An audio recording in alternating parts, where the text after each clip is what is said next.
दोस्तों, किसी नगर का राजा बहुत ही पराक्रमी और शक्तिशाली था। उस राजा का राज्य धन धान्य से पूरी तरह से भरा हुआ था और राजा की ख्याति बड़ी दूर दूर तक फैली हुई थी। एक बार की बात है कि उसके राज्य में एक जोशी जी पधारे। वह जोशी बड़े ही विद्वान थे। उनकी ख्याति बड़ी दूर दूर तक फैली हुई थी। लोग कहते थे कि वे किसी भी व्यक्ति को देख करके उसके भविष्य के बारे में पूरी तरह से सही सही बता सकते थे। वह जोशी जी उस राज्य में नगर के बाहर एक छोटी सी कुटिया बनाई और वहीं रुक गए। जब कुछ दिन व्यतीत हुए तो जोशी की इच्छा हुई कि वह भी राजा के दर्शन कर ले। राजा के दर्शन करने के लिए उन्होंने आज्ञा मांगी तो राजा के दर्शन के लिए उन्हें आज्ञा भी मिल गई। राज दरबार में राजा ने उनका बहुत स्वागत किया। जब वह जोशी जी चलने लगे तो राजा ने कुछ हीरे जवाहरात देकर के जोशी जी को विदा करना चाहा, परंतु जोशी ने यह कहकर के मना कर दिया कि वह सिर्फ अपने भाग्य का खाते हैं। राजा की दी हुई दौलत से वह अमीर नहीं बन सकते। इस बात पर राजा ने कहा कि इससे क्या तात्पर्य है आपका गुरुदेव?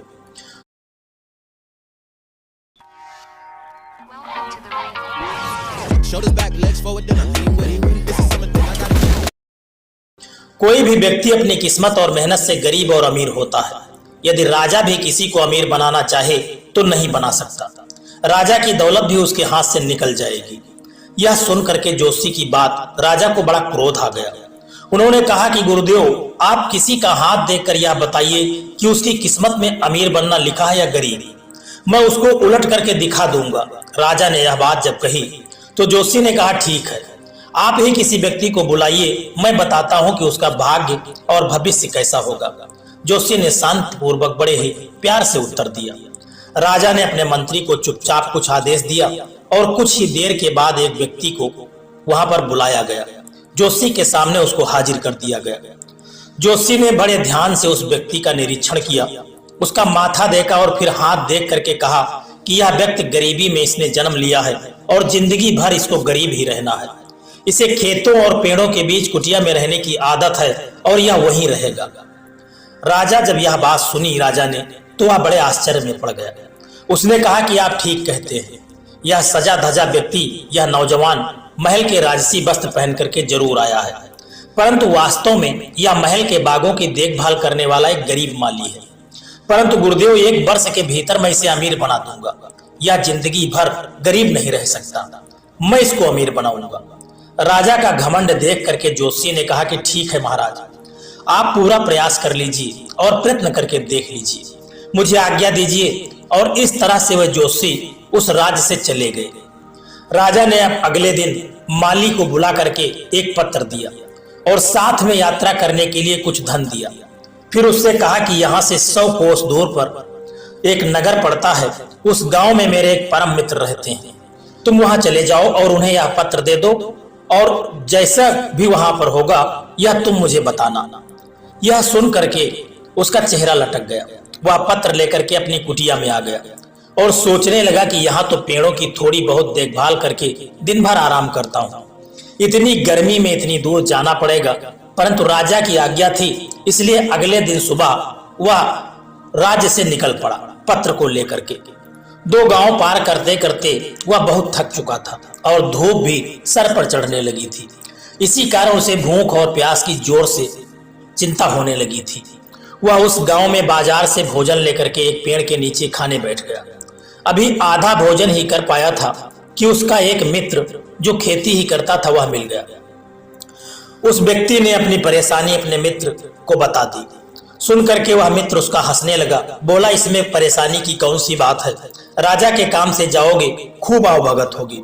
तुम्हारी जगह मैं होता तो खुशी खुशी वहां चला जाता। यह सुन करके उस माली ने, उसका चेहरा जो है वह खुशी से खिल उठा। तो ठीक है भैया, तुम यह पत्र लेकर के चले जाओ, मैं एक दिन यहीं आराम करके वापस चला जाऊंगा। उस माली के मित्र ने खुशी खुशी वह पत्र लिया और 2 दिन में उस नगर को पहुंच गया जहां राजा ने उसे बताया था। वहां का राजा जो था वह बड़ा ही अमीर था और उस माली का जो मित्र था वह आसानी से उस राज्य में पहुंच गया और सूचना भिजवाई कि विजयनगर का राजा का जो दूत है वह आया है, उसे तुरंत अंदर बुलाया गया। उस माली के मित्र की खूब आवभगत हुई। दरबार में मंत्रियों के साथ उसे बिठाया गया। जब उसने पत्र निकाल करके दिया और जब उस राजा ने पत्र खोला तो पत्र में लिखा था कि प्रिय मित्र, यह बहुत योग्य और मेहनती व्यक्ति है, इसे अपने राज्य में इसकी इच्छा अनुसार करीब 400-500 एकड़ जमीन दे दो और उसका मालिक इसे बना दो। यह मेरे पुत्र की तरह है, यदि तुम चाहो तो इससे अपनी पुत्री का विवाह भी कर सकते हो। वापस आने पर मैं भी उसे अपने राज्य के 5 गांव इनाम में दे दूंगा। उस राज्य के राजा को लगा कि यह तो सचमुच में बहुत योग्य व्यक्ति है।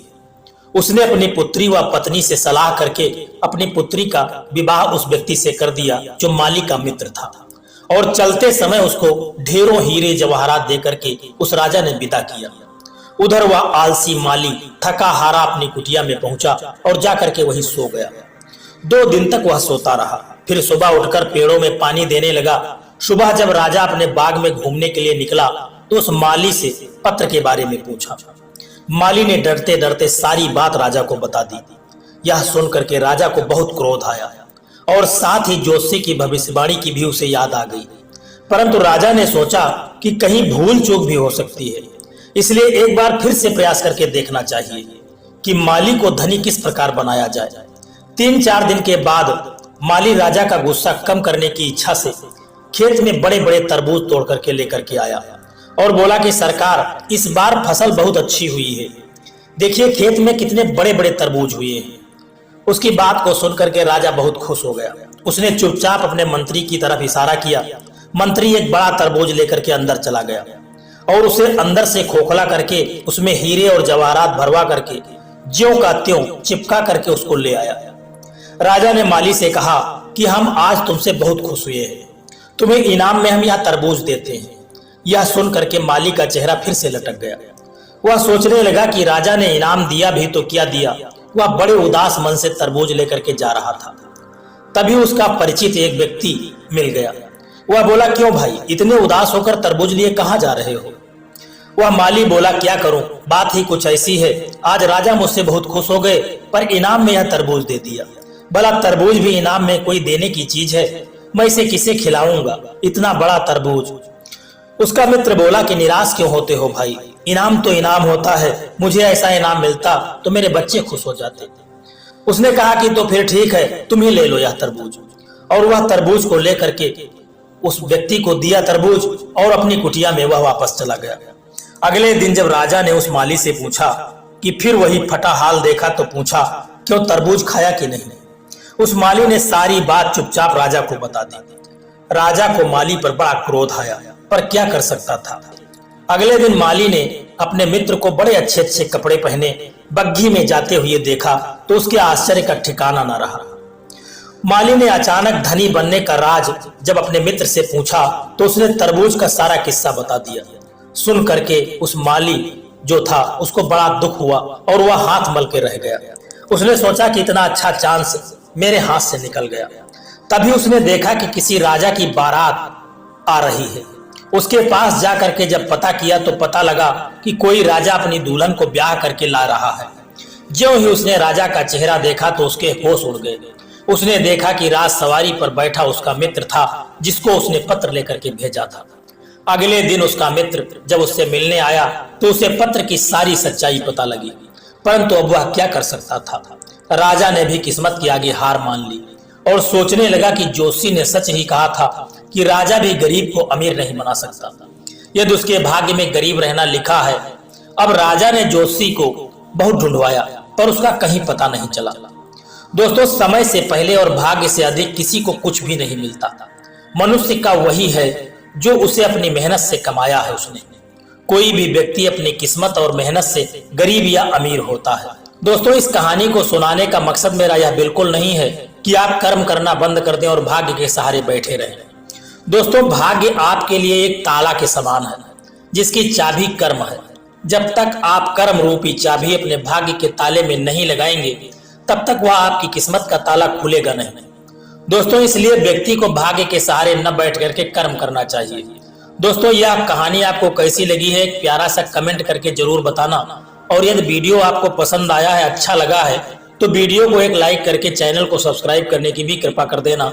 जय श्री कृष्णा, राधे राधे।